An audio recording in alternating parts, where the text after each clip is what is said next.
అసెంబ్లీలో ఎమ్మెల్యేగా ప్రమాణ స్వీకారం చేసినటువంటి విజయ్ మాజీ సీఎంగా ఉన్నటువంటి స్టాలిన్ ఇంటికి అలాగే మరి కొంతమంది నేతల ఇంటికి కూడా స్వయంగా ఆయనే వెళ్ళి పలకరించడం అనేది జరిగింది. సో ఇదొక సహృదయ వాతావరణంలో రాజకీయాలు చేస్తున్నారు అనడానికి ఒక రకంగా ఇది నిదర్శనం. ఖచ్చితంగా స్వాగతించాలి. ఎందుకంటే రాజకీయాల్లో శాశ్వత మిత్రులు శాశ్వత శత్రువులు ఉండాలి.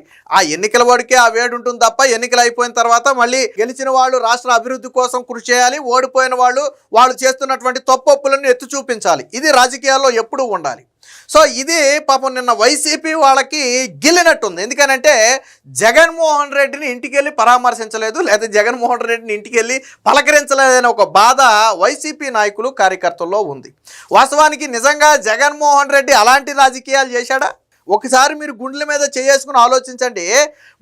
40 ఏళ్ళు రాజకీయాల్లో ఉండి అప్పటికే 3 సార్లు ముఖ్యమంత్రిగా ఉన్నటువంటి చంద్రబాబు గారి మీద చేయని ఒక తప్పును చేసినట్టుగా నిరూపించలేక ఆయన్ని దాదాపుగా 58 రోజులు 57 రోజులు జైల్లో పెట్టి తర్వాత స్వయంగా వైసీపీ నాయకులే చంద్రబాబు గారి ఆరోగ్యాన్ని కించపరుస్తూ మాట్లాడి, మీకు గుర్తుందో లేదో అంబటి రాంబాబు కావచ్చు, అప్పట్లో 2-3 నేతలు చంద్రబాబు గారు జైల్లో ఉన్నప్పుడు అనారోగ్యం పాలైతే చాలా తీవ్ర స్థాయిలో విమర్శలు చేశారు. అందులో సకల శాఖ మంత్రి సజ్జల రామకృష్ణారెడ్డి కూడా ఉన్నాడు, మాజీ సకల శాఖ మంత్రి.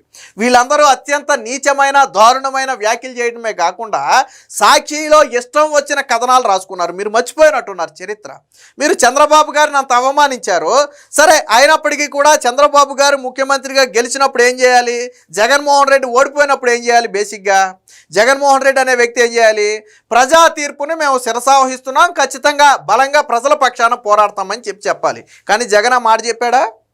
నేను ప్రజల తీర్పును అంగీకరిస్తున్నానని ఓడిపోయిన తర్వాత జగన్ చెప్పాడా? చెప్పలేదు. ప్రెస్ మీట్ పెట్టి ఏం మాట్లాడాడు జగన్? నేను ఇచ్చిన అమ్మఒడి ఏమైపోయిందో, నేను ఇచ్చిన నానబుడ్డ ఏమైపోయిందో అని ఆర్తనాదాలు పెట్టాడు తప్ప ఎస్ ఖచ్చితంగా మేము ప్రజల తీర్పుని అంగీకరిస్తున్నాం, మా లోపాలను సరిదిద్దుకుంటాం, ఖచ్చితంగా ఫైట్ చేస్తామని చెప్పాలి. ఏ నాయకుడు అని చేసే పని అదే. చివరికి రాజీనామా పత్రాన్ని గవర్నర్కి కూడా జగన్మోహన్ రెడ్డి ఇవ్వాల, ఎవరితోనో పంపాడు తీసుకెళ్ళి. ఇది జగన్మోహన్ రెడ్డి అంటే. ఓడిపోతే ఆ రాజకీయాల్లో ఓడిపోతే అత్యంత నీచంగా ప్రజల తీర్పును కూడా అంగీకరించినటువంటి జగన్మోహన్ రెడ్డిని చంద్రబాబు గారు పరామర్శించలేదా? చంద్రబాబు గారు వెళ్ళి కలవలేదా? పోనీ జగన్ గెలిచినప్పుడు చంద్రబాబు గారి ఇంటికి వెళ్ళాడా? జగన్ గెలిచాక చంద్రబాబు గారి ఇంటికి వెళ్ళాడా? జగన్ గెలవగానే ఏం చేశాడు? ప్రజావేదిక కూల్చేశాడు. చంద్రబాబు గారు కట్టిన ప్రజావేదిక ఆయనకు అడ్డంగా మారిందని అందులో కలెక్టర్ల సదస్సు పెట్టి 2 రోజుల్లో 3 రోజుల్లో ఇక్కడి నుంచే నేను ఆదేశాలు ఇస్తున్నాను, కూల్చేయండి అన్నాడు. దెబ్బకి అక్కడ మొదలైంది జగన్మోహన్ రెడ్డి పతనం. ఆ ప్రజావేదిక దగ్గర మొదలైంది. మరి ఏ రకంగా మీరు స్టాలిన్తో పోల్చుకుంటున్నారు లేకపోతే విజయ్తో పోల్చుకుంటున్నారు నాకు అర్థం కాల. చంద్రబాబు గారు అయితే 100కు 100% హుందా రాజకీయాలు చేస్తారు. మీరు ఈవెన్ స్టిల్ ఈ రోజుకి చూడండి, చంద్రబాబు గారిని కలిసినప్పుడు బొత్స సత్యనారాయణ కావచ్చు, వైసీపీ నేతలు కావచ్చు, చంద్రబాబు గారు ఎంత ఆప్యాయంగా పలకరిస్తారో చూడండి. చంద్రబాబు గారి మీద సోషల్ మీడియాలో అత్యంత నీచమైన కారు కూతలు కూసే సమయంలో కూడా విజయసాయిరెడ్డి తారకరత్న చనిపోయినప్పుడు విజయసాయిరెడ్డి కనపడితే ఆత్మీయంగా పలకరించారు చంద్రబాబు గారు. ఆయన ఎప్పుడు అలాంటి రాజకీయాలు చేయాలని కోరుకుంటాడు. గతంలో రాజశేఖర రెడ్డికి చంద్రబాబు గారికి మధ్య ఇలాంటి సహృదయ రాజకీయాలు ఉండేవి. ఎక్కడైనా ఎదురు బదురు కనపడితే పక్కపక్కన కూర్చుంటే 1-2 చెలవ్యక్తులు విసురుకుని నవ్వుకునేవాళ్ళు, అది ఉండేది. మరి ఈరోజు జగన్మోహన్ రెడ్డి గతంలో 5 ఏళ్లలో అలాంటి రాజకీయం ఒక్కటైనా చేశాడా? అరే అర్ధరాత్రులు గోడ దూకించి అరెస్టులు చేయించడమా? చెయ్యని కేసులకు తీసుకెళ్లి జైల్లో పెట్టడమా? జగన్మోహన్ రెడ్డిని ప్రశ్నిస్తే పార్టీ ఆఫీసుల మీద, చంద్రబాబు ఆఫీసుల మీద, చంద్రబాబు ఇంటి మీద దాడులు చేయించటమా? మీరు చేసినవన్నీ రౌడీయిజాలు, గోండాయిజాలు. అలాంటివి చేసి చంద్రబాబు నాయుడు గెలిచిన తర్వాత మా దగ్గరికి రాలేదు, మమ్మల్ని పలకరించలేదు అని నాకు అర్థం కాల. అసలు ఎందుకు అలా పోల్చుకున్నారు నాకు అర్థం కాల. అసలు నక్కకు నాగలోకానికి ఉన్నంత ఇది ఉంది. నిన్నటిదాకా ఎగిరారు ఏమని, ఈవెన్ రోజా కూడా చెప్పింది, మనం వీడియో కూడా చేశాం. విజయ్ గెలిచాడు అంటే జగన్మోహన్ రెడ్డి ఫోటో వల్లే, జగన్మోహన్ రెడ్డి ఫోటో పట్టుకుని ఒక వ్యక్తి గెలిచాడంటే మామూలు విషయం కాదని చెప్పి ఆ వైసీపీ సోషల్ మీడియాలో భజన చేస్తే పాపం నిన్న ప్రమాణ స్వీకారం రోజు మరి జగన్మోహన్ రెడ్డికి ఎందుకు థ్యాంక్స్ చెప్పలేదో నాకు అర్థం కాల. నిజంగా తమిళనాడులో జగన్నే విజయ్ గెలవడానికి కారణమైతే, అరే అసలు విచిత్రం ఏంటంటే వీళ్ళు పని చేసిందేమో డిఎంకే పార్టీకి, స్టాలిన్కి పని చేశారు వీళ్ళు. అలాంటిది స్టాలిన్ ఓడిపోతే ఆ ఓటమి గురించి మాట్లాడకుండా విజయ్ మా వల్లే గెలిచాడని చెప్పి ప్రచారం చేసుకున్నారు. సో సోషల్ మీడియాలో వీళ్ళు పోస్టులు ఎలా పెడుతున్నారు ఒకసారి చూడండి. అంటే వీళ్ళ బాధ వర్ణాతీతం అనమాట పాపం. అంటే మన రఘురామకృష్ణరాజు గారు ఎవరో చెప్పారు పాపం వాళ్ళకి ఏమీ తెలియదు అంతా నిశానీగాళ్ళు అని చెప్పి. సో అది నిజమేననిపిస్తుంది అప్పుడప్పుడు వీళ్ళని చూస్తే. హెల్దీ పాలిటిక్స్, రాజకీయాలంటే ఎలా ఉండాలని చెప్పి విజయ్ని ట్యాగ్ చేశారు. ఇక్కడ విజయ్ వాళ్ళ ఇంటికి వెళ్ళిన ఒక వీడియోని ప్లే చేసి, మా ఏపీలో ఉన్నారు ఇద్దరు దరిద్రపు నాయకులంట, ఎప్పుడు చూడు వాళ్ళ నాశనం వీళ్ళ నాశనం కోరుకునే 40 years డర్టీయెస్ట్ లీడర్ ఒకడైతే ఆయనకు డంకా మోగించే మరొక బానిస నాయకుడు అంటే చంద్రబాబు గారు, పవన్ కళ్యాణ్ ఇద్దరిని ఉద్దేశించి వీడియో పెట్టిన పోస్టు.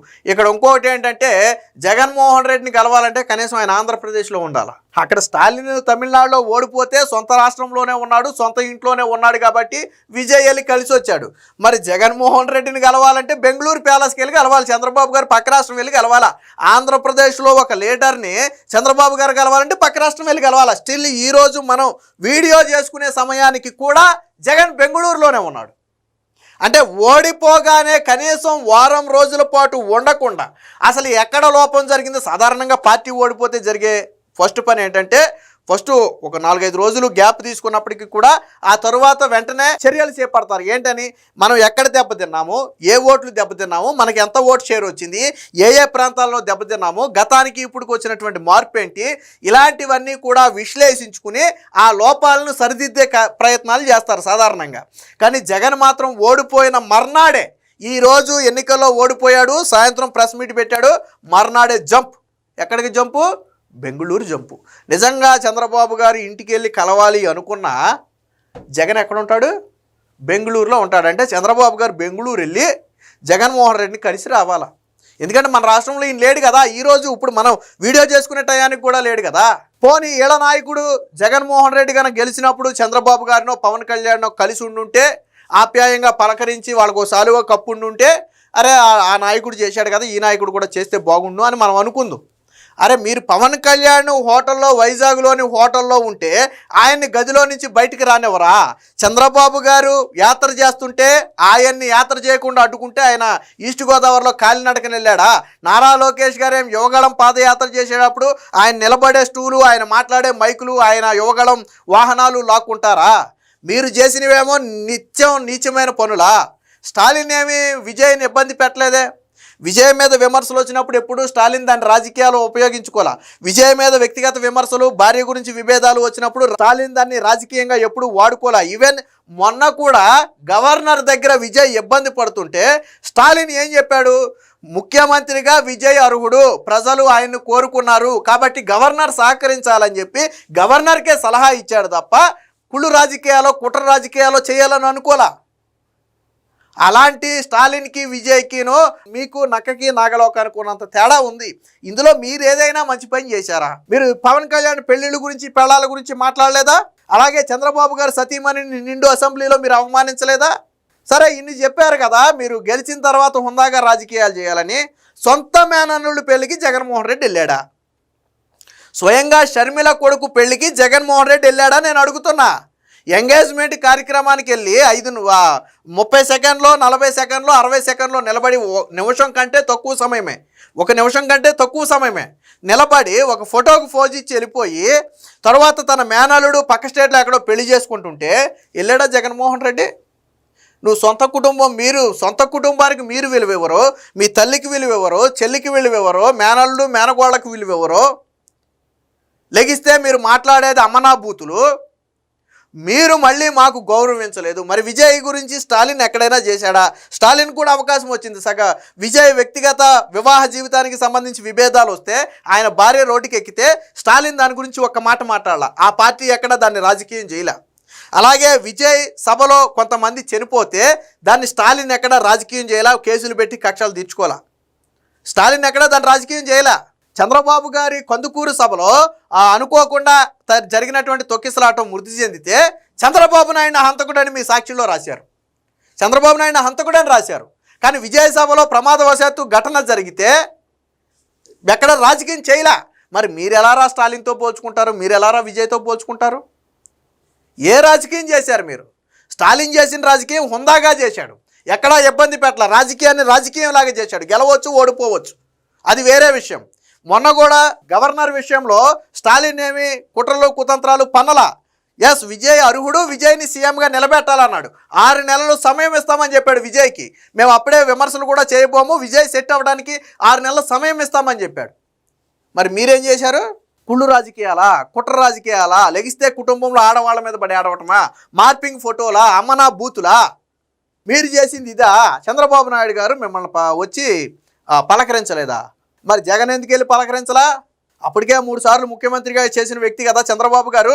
మరి జగన్ తొలిసారిగా గెలిచిన వ్యక్తి కదా. ఇక్కడ కూడా విజయ్ తొలిసారిగా గెలిస్తే వెళ్ళి పలకరించాడు కదా. మరి 2019లో ఎందుకు జగన్ వచ్చి చంద్రబాబు గారిని పలకరించలా? ఎందుకు పలకరించలా? గెలవగానే చంద్రబాబు గారు 5 ఏళ్ల పాలనలో జరిగినటువంటి అవినీతి మీద తేల్చాలని చెప్పి ఒక కమిటీ వేశాడు. జగన్మోహన్ రెడ్డి చేసింది అదే. తర్వాత ప్రజావేదిక కూల్చాడు, అది జగన్మోహన్ రెడ్డి చేసింది. అలా నీచమైన పనులు చేసిన మీరు కనీసం ప్రజలు మిమ్మల్ని ఓడిస్తే దాన్ని అంగీకరించలేక ఈ రోజుకి ఈవీఎంలు మాయా అని ఏడ్చే మీరు, మరి నిజంగా ఈవీఎంలు మాయ అయితే ఈరోజు అక్కడ బీజేపీతో అలయన్స్లో ఉన్నటువంటి ఏఐడిఎంకే గెలవాలి కదా. ఏఐడిఎంకే అక్కడ గెలవాలి కదా, తమిళనాడులో గెలవాలి కదా. ఎందుకు గెలవలేదు? మీకు రాజకీయం చేత కాదు, ఓడిపోతే తట్టుకోలేరు. మీరు మళ్ళీ ఈరోజు హుందా రాజకీయాల గురించి కోరుకోవడం. ముందు నేను హుందా రాజకీయాలు కావాలంటే ముందు నా నుంచి హుందాతనం రావాలా, జగన్మోహన్ రెడ్డి నుంచి హుందాతనం రావాలా. అప్పుడు మాట్లాడుకుంటారు. హుందాతనం గురించి మీరు నేను కాదు, ప్రజలు మాట్లాడుకోవాలి. కానీ సోషల్ మీడియాలో ఇలాగా చంద్రబాబు గారిని డర్టీయెస్ట్ పొలిటీషియన్ ఎవడో మొన్న ఎన్నికల్లో చూపించారు కదా. 2014 నుంచి 19 వరకు చంద్రబాబు గారి పాలన చూశారు, 19 నుంచి 24 వరకు జగన్ పాలన చూశారు. చూసిన తర్వాత జగన్ అనే వ్యక్తి రాజకీయాలకు అన్ఫిట్, ప్రతిపక్ష హోదా కూడా వృధానేనని చెప్పి 11 సీట్లకు పరిమితం చేశారు. తెలిసింది కదా మొన్న. డర్టీయెస్ట్ పాలిటీషియన్ ఎవరో మొన్న ఎన్నికల్లో ప్రజలు చెప్పారు కదా. నువ్వు నేను మాట్లాడుకోవడం కాదు, ప్రజలు చెప్పారు కదా మొన్న. ఈవెన్ గెలుపోవటములు సహజమే, అపోజిషన్ పార్టీ ఇది కూడా ఇవ్వాల మీకు. అక్కడ స్టాలిన్ లాంటి వ్యక్తులు స్ట్రాంగ్ అపోజిషన్లో ఉన్నారు. మీరు ఆళ్ళతో పోల్చుకోవడం సిగ్గులేదు మీకు? కాబట్టి ఎప్పటికైనా ఇలాంటి నీచ వ్యాఖ్యలు మానుకోండి. స్టాలిన్కి, విజయ్కి, మీకు నక్కకి నాగలోకానికి ఉన్నంత తేడా ఉంది. అక్కడ తమిళనాడులో హుందా రాజకీయాలు చేస్తే మీరు ఆంధ్రాలో నీచ రాజకీయాలు చేశారు. అలాంటి మీరు మాకు గౌరవం ఇవ్వలేదు, మాకు సిగ్గు ఉండాలి, సిగ్గు శరం ఉండాలి, ప్రతిపక్ష హోదా ఇవ్వలేదని ఈ రోజుకి అడుక్కుంటున్నటువంటి చరిత్ర మీది. ఎవడివ్వాలరా ప్రతిపక్ష హోదా? ఎవడివ్వాలి? ప్రజలు ఇవ్వాలి. ప్రజలు ఇవ్వాల్సిన ప్రతిపక్ష హోదాని చంద్రబాబు నాయుడు ఇవ్వలేదు, స్పీకర్ ఇవ్వలేదు, కోర్టు ఇవ్వలేదు. దేశ చరిత్రలో ప్రతిపక్ష హోదా కావాలి అని కోర్టుకి వెళ్ళిన ఏకైక నీచమైన పొలిటీషియన్ ఎవడైనా ఉన్నాడు అంటే జగన్మోహన్ రెడ్డి.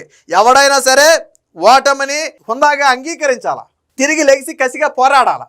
అంతే తప్ప నాకు ప్రతిపక్ష హోదా ఇస్తేనే నేను అసెంబ్లీకి